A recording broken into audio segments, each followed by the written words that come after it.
Hello বন্ধুরা, বাংলা নিউজে আপনাকে স্বাগত। শুরুতে সংবাদের শিরোনাম, পরে বিস্তারিত জানিয়ে দেব আমাদের হাতে থাকা সর্বশেষ গুরুত্বপূর্ণ আপডেট বাংলা সংবাদ। প্রার্থীদের জমা দেওয়া সম্পদের হিসাবে পাওয়া গেছে অবিশ্বাস্য সব তথ্য। কয়েক বছরে কয়েক হাজার গুণ সম্পদ বাড়া সেই প্রার্থীদের তালিকা আসছে একটু পরেই। বিশ্ববিরোধী ছাত্র আন্দোলন আজ থেকে দেশব্যাপী প্রচার শুরু করেছে। সাধারণ মানুষের সাড়া কেমন তা নিয়ে মাঠ রিপোর্ট আসছে। আগামী সপ্তাহের ভোট ঘিরে নজিরবিহীন নিরাপত্তা বলয় তৈরি করছে স্বরাষ্ট্র মন্ত্রণালয়। এর ভেতরে এমন কিছু বিশেষ বাহিনী মোতায়েন করা হচ্ছে যা সচরাচর দেখা যায় না। বিস্তারিত আসছে। আজ বিকেলে সারা দেশে একযোগে শুরু হয়েছে বড় বড় মিছিল। সাধারণ ভোটারদের মধ্যে যে গণজোয়ার দেখা যাচ্ছে তা কোন দলের অনুকূলে মাঠ পর্যায়ের জরিপ রিপোর্ট আসছে। প্রতিটি ভোট কেন্দ্রে দলীয় ভলান্টিয়ার নিয়োগের সিদ্ধান্ত নিয়েছে বিএনপি। এটি নিরাপত্তা নিশ্চিত করবে নাকি ভীতির সৃষ্টি করবে? আগামী 12 ফেব্রুয়ারি ভোট নিয়ে আজ এমন এক নজিরবিহীন সিদ্ধান্ত নিয়েছে কমিশন। ভোটারদের জন্য থাকছে এমন এক ব্যবস্থা যা আগে কখনো দেখা যায়নি। বিস্তারিত জানতে সাথে থাকুন। সম্মিলিত ইসলামী ব্যাংকের সংকট কাটাতে সরকারের বিশাল বিনিয়োগ। সাধারণ আমানতকারীদের জন্য একটি সুখবর নাকি দীর্ঘমেয়াদী ঝুঁকি? বিস্তারিত সামনে।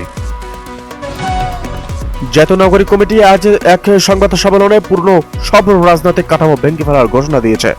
তাদের এই সেকেন্ড রিপাবলিক মডেল কতটা বাস্তবসম্মত? 20 আসন এবং 20,000 কিমি খাল খনন করা হবে বলেন তারেক রহমান। ক্ষমতায় গেলে দেশ জুড়ে 20,000 কিমি খাল খনন করা হবে এবং 25,000 গাছ রোপণের কথা জানালেন বিএনপি চেয়ারপারসন তারেক রহমান। মঙ্গলবার রাজধানী বনানী চেয়ারম্যান বাড়ি মাঠে সাবেক প্রধানমন্ত্রী বেগম খালেদা জিয়ার রোগের মাগফিরাত কামনায় আয়োজিত দোয়া মাহফিল ও মত বিনিময় সভায় এ কথা জানান তিনি। তারেক রহমান বলেন, জিয়াউর রহমানের খাল খনন কর্মসূচি দেশের বিভিন্ন প্রান্তের মানুষের জন্য গুরুত্বপূর্ণ ছিল। ঢাকা শহরের বাসিন্দারাও এখন খাল খননের প্রয়োজনীয়তা বোধ করছেন, কারণ একের পর এক খাল বন্ধ হয়ে যাওয়ার সমস্যার সৃষ্টি হয়েছে।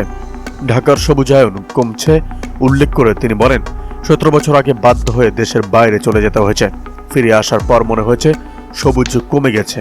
আগের তুলনায় মনে হয়েছে ঢাকার সবকিছু শুকনো হয়ে গেছে। নির্বাচিত হয়ে ক্ষমতায় যেতে পারলে 5 বছরে 25 কোটি গাছ রোপণ করত। এদিকে বিএনপির অভিযোগের পর জামায়াত, এনসিপি সহ 4 দলকে ইসির সতর্কবার্তা। ত্রয়োদশ জাতীয় সংসদ নির্বাচনে প্রচারণা নির্ধারিত সময়ে শুরুর আগেই মাঠে নামায় বাংলাদেশ জামায়াতে ইসলামী। জাতীয় নাগরিক পার্টি সহ 4টি রাজনৈতিক দলকে সতর্ক করেছে নির্বাচন কমিশন। মঙ্গলবার নির্বাচন কমিশনের পক্ষ থেকে সংশ্লিষ্ট দলগুলোর প্রধানদের কাছে এ বিষয়ে লিখিত সতর্কবার্তা পাঠানো হয়েছে। চিঠিতে নির্বাচনী আচরণবিধি কঠোরভাবে অনুসরণের নির্দেশ দেওয়া হয়। ইসির সতর্কবার্তা পাওয়া দলগুলো হল বাংলাদেশ জামায়াতে ইসলামী, জাতীয় নাগরিক পার্টি অর্থাৎ এনসিপি, ইসলামী আন্দোলন বাংলাদেশ, বাংলাদেশ খেলাফত মজলিস। ইসি সূত্র জানায়, বিএনপি পক্ষ থেকে প্রধান নির্বাচন কমিশনার বরাবর একটি লিখিত অভিযোগ দাখিল করা হয়। অভিযোগে বলা হয়, 21 জানুয়ারির আগে সব ধরনের নির্বাচনী প্রচার নিষিদ্ধ থাকা সত্ত্বেও এসব দল আচরণবিধি লঙ্ঘন করে প্রচার চালিয়ে যাচ্ছে। এদিকে সেনা প্রধানের সঙ্গে ইতালির প্রতিরক্ষা মন্ত্রণালয়ের প্রতিনিধি দলের সাক্ষাৎ। ইতালি প্রতিরক্ষা মন্ত্রণালয়ের আন্ডার সেক্রেটারি অব স্টেট মাগেও পিরোদি দি ক্রেমাগো নেতৃত্বে একটি প্রতিনিধি দল আজ সেনা সদরে সেনাবাহিনী প্রধানের সঙ্গে সৌজন্য সাক্ষাৎ করেছে। সাক্ষাৎকালে তারা পারস্পরিক কৌশল বিনিময়ের পাশাপাশি বাংলাদেশ ও ইতালির মধ্যে দ্বিপাক্ষিক সামরিক প্রতিযোগিতা এবং সহযোগিতা আরও জোরদার করার বিভিন্ন দিক নিয়ে আলোচনা করেন। আন্ডার সেক্রেটারি অব স্টেট বাংলাদেশে প্রতিরক্ষা শিল্প সক্ষমতা উন্নয়নে ইতালি সরকারের সম্ভাব্য সহায়তা প্রদানের আগ্রহ ব্যক্ত করেন। তিনি জাতিসংঘ শান্তিরক্ষা অভিযানে বাংলাদেশের শান্তিরক্ষীদের নিষ্ঠা ও পেশা দায়িত্বের প্রশংসা করেন এবং আবেইতে শহীদ হওয়া বাংলাদেশ সেনাবাহিনীর সদস্যদের প্রতি গভীর শোক ও শ্রদ্ধা জানান। সাক্ষাৎকালে বাংলাদেশে নিযুক্ত ইতালির রাষ্ট্রদূত উপস্থিত ছিলেন। এদিকে তারেক রহমানের সঙ্গে রাশিয়ার রাষ্ট্রদূতের সাক্ষাৎ। বিএনপি চেয়ারম্যান তারেক রহমানের সঙ্গে সৌজন্য সাক্ষাৎ করেছেন রাশিয়ার রাষ্ট্রদূত আলেকজান্ডার গ্রিগোরিয়াসেভ খোজিন। মঙ্গলবার সকালে গুলশানে বিএনপি চেয়ারম্যানের কার্যালয়ে এর সাক্ষাৎ অনুষ্ঠিত হয়। এ সময় বিএনপির যুগ্ম মহাসচিব হুমায়ুন কবির, বিএনপির আন্তর্জাতিক বিষয়ক সম্পাদক রাশেদুল হক এবং বিএনপি চেয়ারম্যানের প্রেস সচিব সালেহ শিবলি ও উপদেষ্টা মাহুদি আমিন উপস্থিত ছিলেন। বিএনপি মিডিয়া সেলের সদস্য সারুল কবির খান এ তথ্য জানিয়েছেন।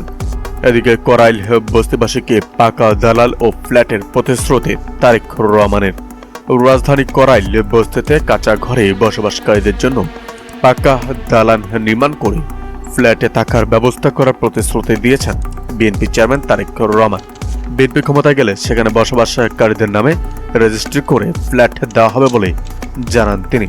মঙ্গলবার বিকেলে রাজধানী মহাখালী টি&টি মাঠে করাইলবাসীর উদ্যোগে আয়োজিত দোয়া মাহফিলে এসব কথা বলেন তারেক রহমান। বিএনপি চেয়ারপারসন ও সাবেক প্রধানমন্ত্রী প্রয়াত খালেদা জিয়ার রোগের মাগফিরাত কামনায় এই দোয়া মাহফিলের আয়োজন করা হয়। করাইল বস্তিবাসীর উদ্দেশ্যে তারেক রহমান বলেন, আপনারা যে কষ্টে আছেন সেই কষ্ট ধীরে ধীরে দূর করতে চাই। এখানে উঁচু উঁচু বড় বড় বিল্ডিং করব এবং যারা এখানে থাকেন